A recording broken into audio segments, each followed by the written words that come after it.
स्वागत आहे मित्रांनो, पुन्हा एक नवीन व्हिडिओमध्ये. बिग बॉस सुपर रिलीज झाला आहे, ज्याच्यामध्ये जबरदस्त तरीकेने जे आहे उद्याच्या एपिसोडमध्ये आपल्याला आत्तापर्यंत जे आहेत दरवाजे आणि डोर उघडताना दिसलेले आहे सगळ्या सदस्यांना. परंतु रितेश दादांनी सांगितले, की तुमच्या नवीन आठवड्यामध्ये डायरेक्ट जे आहे आता खिडक्या उघडताना तुम्हाला दिसेल.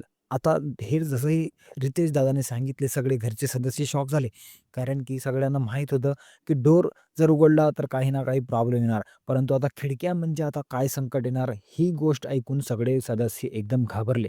आणि स्पेशली रितेश दादांनी काही एक्झाम्पलसुद्धा सांगले, की आता कोणी पाहुणे येऊ शकतात, कोणी तुमच्यावर कोणता आतंक येऊ शकतो, कोणता एकदम प्रचंड फवारा येऊ शकतो, म्हणजे काही पण येऊ शकतो. आणि जसं रितेश दादा असे म्हणू लागले, तर सगळे घरचे सदस्य एकदम त्यांचं रिएक्शन बघायचं लायक होतं.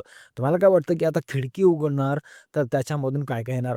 पाहुणे म्हणजे मला असं वाटतं, की आता फॅमिली मेंबर कोणाला कोणा बिग बॉस एका वीकमध्ये 2-3 फॅमिली मेंबर्सना घरच्या आत बोलवणार असं मला वाटतंय. तुम्हाला काय वाटतं? तुमचं ओपिनियन काय कमेंट करून सांगा. आता बघू की आत्तापर्यंत जे आहे सिक्रेट डोअर ओपन करून बिग बॉसनी तर यांची वाजवली. परंतु आता खिडकी ओपन करून आता काय-काय करणार? कमेंट करून सांगा. भेटूया पुढच्या व्हिडिओमध्ये. तोपर्यंत बाय बाय.